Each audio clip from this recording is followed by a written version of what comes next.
Assalamualaikum warahmatullahi wabarakatuh. Perkenalkan, nama saya Rafael dengan nomor NIM 202405010311, mahasiswa semester 2 Prodi Manajemen Bisnis Syariah.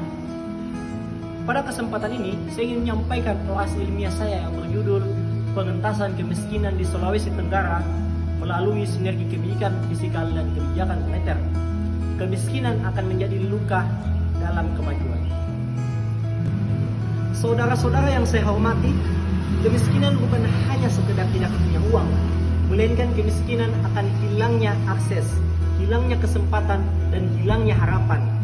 Sulawesi Tenggara adalah sebuah provinsi yang akan kaya dengan sumber daya alamnya, memiliki kekayaan laut, kekayaan tambang, kekayaan hutan, kekayaan pertanian dan budaya. Namun, menurut data Badan Pusat Statistik tahun 2024, tingkat kemiskinan di Sulawesi Tenggara mencapai 11,9%, lebih tinggi dari nilai rata-rata nasional. Ini adalah angka, tapi di balik angka itu ada ibu yang kesulitan beli beras, ada anak yang putus sekolah, dan ada petani yang tidak punya akses pupuk. Pertanyaannya, apa yang kita harus lakukan? Untuk menjawab pertanyaan tersebut, maka peran kebijakan fiskal dan moneterlah yang akan menjawab persoalan tersebut. Saudara-saudara sekalian, kebijakan fiskal adalah langkah-langkah pemerintah dalam mengatur pendapatan dan belanja negara. Melalui APBD dan APBN, negara bisa mendistribusikan keadilan lewat bantuan sosial seperti PKH, BLT, dan kartu sembako, mensubsidi harga bahan pokok, dan menyediakan infrastruktur sederhana maupun dasar untuk menyediakan infrastruktur yang memadai, serta dana desa dan transfer ke daerah-daerah yang membutuhkan. Kita bisa lihat seperti di Kabupaten Konawe Selatan, melalui dana desa dan program padat karya pertanian jagung, ribuan petani diberdayakan. Angka kemiskinan di sana menurun signifikan. Artinya, kebijakan fiskal yang tepat bisa berdampak nyata.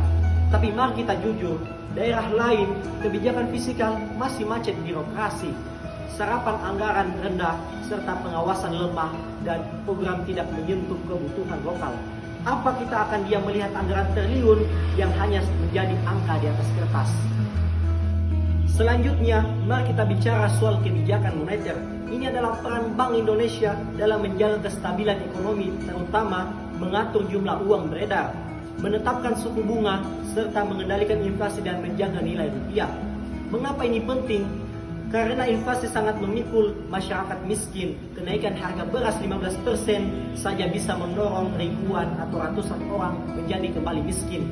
Di Sulawesi Tenggara, harga kebutuhan pokok sering melonjak tinggi bukan karena stok kurang, melainkan karena distribusi terganggu dan masih banyak orang-orang yang bermain harga. Bank Indonesia dan pemerintah daerah harus bekerja sama lewat tim pengendali inflasi daerah TPID. Operasi pasar, penguatan cadangan pangan dan intervensi harga harus digerakkan secara terstruktur.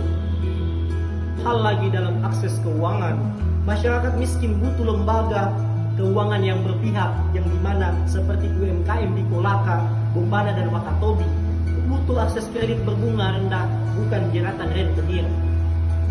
Maka dengan dua kebijakan ini yang bersinergi, maka akan menemukan jalan keluar dari persoalan kemiskinan ini.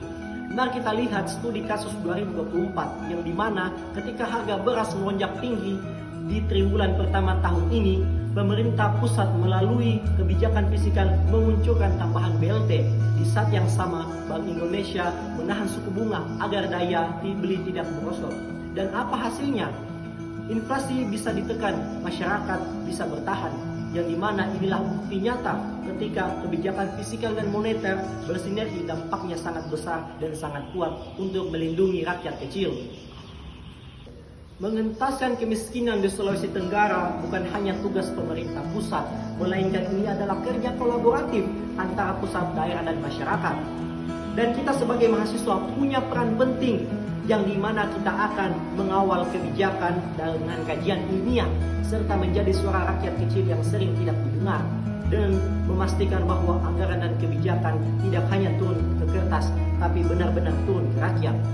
Kita harus berani bicara, kita harus berani berpihak, yang dimana karena di balik setiap data kemiskinan ada masa depan anak bangsa yang sedang kita perjuangkan. Mari kita bangun Sulawesi Tenggara bukan hanya dengan tambang, tapi dengan keadilan sosial dan kesejahteraan ekonomi. Kita harus bicara, kita harus berani berpihak, karena di balik setiap data kemiskinan ada masa depan anak bangsa yang sedang kita perjuangkan. Mari bangun Sulawesi Tenggara bukan hanya dengan tambang, tapi dengan keadilan sosial dan kesejahteraan ekonomi. Mari sinergikan fiskal dan moneter agar kemiskinan tidak lagi menjadi warisan, tetapi hanya menjadi cerita masa lalu. Baik, itulah orasi ilmiah yang saya dapat sampaikan mengenai pengentasan kemiskinan di Sulawesi Tenggara melalui sinergi kebijakan fiskal dan moneter. Lebih dan kurangnya mohon dimaafkan. Billahi fil sabil haq fastabul khairat. Assalamualaikum warahmatullahi wabarakatuh.